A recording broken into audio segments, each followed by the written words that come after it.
कानून अगर आ रहा है तो इस कानून में दिक्कत क्या है?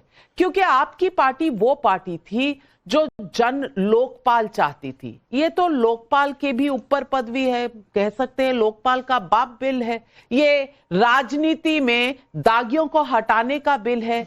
तो मुझे तो लगा था जो पार्टी आम आदमी की पार्टी बनकर आई थी, उन्हें तो इस बिल पर फक्र होना चाहिए, बहुत प्राउड होना चाहिए कि ऐसा एक बिल आया है जिससे हमारी राजनीति साफ हो सके।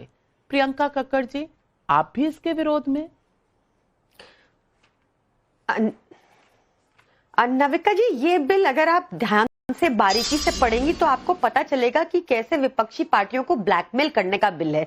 अगर तो सुचिता नैतिकता की बात होती तो ऐसा बिल आना चाहिए कि अगर साल में 3 रेल हादसे हो जाएं तो रेल मिनिस्टर को इस्तीफा देना होगा। अगर एक स्टेट में दंगे हो जाएं तो वहां के डीएम, एसडीएम, एसएचओ सबको रेजिग्नेशन देना होगा, सीएम को रेजिग्नेशन देना होगा, वो नैतिकता होती। पर यहाँ पे क्या हो रहा है, अगर आप इस बिल में उस पार्ट का प्रोवाइजो पढ़ेंगी, उसका मैं सरल तरीके से आपको बताती हूँ। उसमें लिखा है कि 30 दिन तक अगर किसी को कस्टडी में रख लिया जाता है तो उसको रेजिग्नेशन देना होगा, नहीं तो 31वें दिन ऑटोमेटिक रेजिग्नेशन हो जाएगा। अगर 32वें दिन उनको बाहर निकाल दिया जाता है तो वो दोबारा शपथ ले सकते हैं प्रेसिडेंट की मर्जी से। तो यानी कि उन्होंने गुनाह नहीं किया था, तो यानी कि 30 दिन आपने उनके बर्बाद किए ना, ब्लैकमेल कर रहे हो ना आप। अगर बिना गुनाह किए आप 32वें दिन उनको वापस सीएम बना देते हैं तो ये किस तरह की नैतिकता है? ये ब्लैकमेल करने का जरिया है। जैसे पहले प्रधानमंत्री मोदी बहुत खुलेआम बोलते थे 70,000 करोड़ का घोटालेबाज, तो उनको शायद वहां पे थोड़ी दिक्कत आ रही होगी, उनपे कलंक लग रहा होगा कि सारे भ्रष्टाचारियों को भाजपा में ले लिया। कि इंडियन एक्सप्रेस की भी रिपोर्ट है कि 26 लोग जिनके ऊपर संगीन पीएमएलए के करप्शन के चार्जेस थे, उनमें से 23 जब भाजपा में चले गए तो सारे क्लीन हो गए। तो हो सकता है उसका उन्होंने ये तरीका निकाला हो। अरविंद केजरीवाल जी इकलौते, लेकिन प्रियंका कक्कड़ जी, मैं थोड़ा कंफ्यूज हो गई हूं। मैं लॉयर नहीं हूं, मैं कंफ्यूज हो गई हूं। आप कह रहे हैं 30 दिन अगर कोई जेल में रहे तो वो ब्लैकमेल होता है? क्या 30 दिन कोई किसी को जेल में रखने के लिए कोर्ट बीच में नहीं होता? कोर्ट तो होता है ना, तो कोर्ट की ही मर्जी से कोई जेल जाता है। और अगर वो कोर्ट उसको 30 दिन जेल में रखे तो ये सरकार का ब्लैकमेल कैसे हो गया? ये जरा समझा दीजिए। नहीं, आप अगर टेक्निकल समझना चाहती है तो कोर्ट की मर्जी रैली नहीं होती। कुछ ऑफेंसेस होते हैं जो 5 साल के ऊपर है, जिनमें पुलिस अरेस्ट कर सकती है और पुलिस फिर कोर्ट के आगे जा जाके बार बार ये बोल सकती है कि अभी जांच पूरी नहीं हुई, अभी इन्वेस्टिगेशन चल रही है, अभी हमें ये मिला, अभी हमें फलाना मिला। तो 30 दिन क्या 2 साल 3 साल जैसे सत्येंद्र जैन जी के केस में हुआ, खींचना बड़ा आसान होता है, जिसमें अब सीबीआई जाके क्लोजर रिपोर्ट फाइल कर रही है और कह रही है कि सॉरी हमसे गलती हो गई। और सुप्रीम कोर्ट कह रहा है कि सीबीआई को, ईडी को क्रूक की तरह काम करना बंद करना चाहिए। तो ये आपने क्योंकि एक टेक्निकल सवाल पूछा तो उसका पूरा मैं आपको I am trying to explain it to you in as simple words as I can. पर ये ब्लैकमेल कैसे हुआ, मुझे अब भी समझ में नहीं आया। यानी कि आप कह रही हैं कि 180 दिन केजरीवाल जी अगर जेल से सरकार चला रहे थे तो वो सही था, 273 दिन सत्येंद्र जैन जेल से सरकार चला रहे थे वो सही था। प्रदीप भंडारी जी, जवाब दीजिए, क्या सीबीआई और ईडी का दुरुपयोग हो रहा है, इसलिए ये बिल आपको और सशक्त करना है ताकि आप पूरी ऑपोजिशन को अब जेल में ही डाल दें और सारे सीएम, सारे मंत्री आप खुद ही बीजेपी के बना ले? कुछ ऐसा आपका इरादा? नविका जी, टाइम्स नाउ नव भारत के नंबर 1 शो पे आपके जरिए मैं जनता से एक बात पूछना चाहता हूं कि क्या जेल से सरकारें चल सकती हैं? क्या जनता ये चाहती है कि भ्रष्टाचारियों को जब कोर्ट जेल भेजे तो क्या वो जेल से सरकार चलाएंगे कि वो जनता के बीच में रह के चलाएंगे?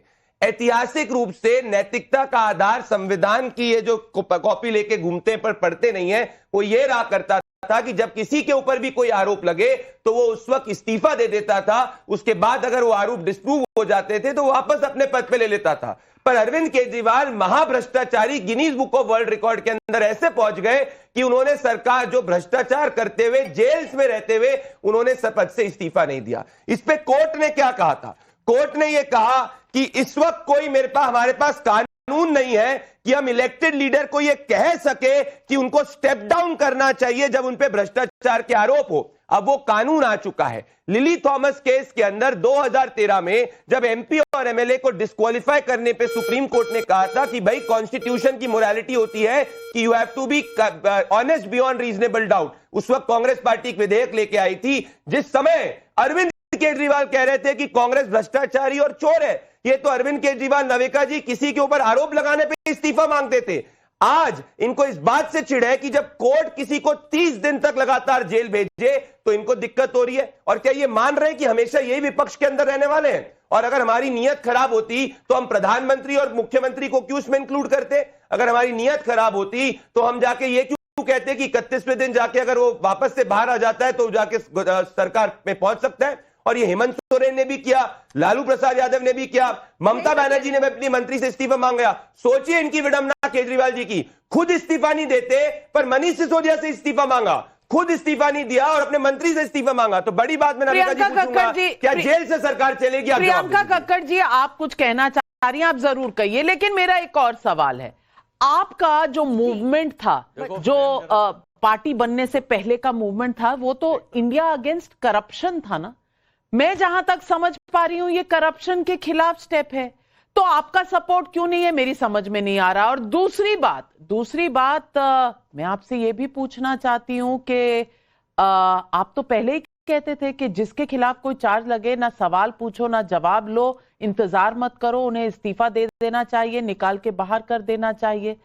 अब ऐसा क्या हुआ है जो आपने अपना पूरी तरह से पोजीशन बदल ली है, आइडियोलॉजी बदल ली?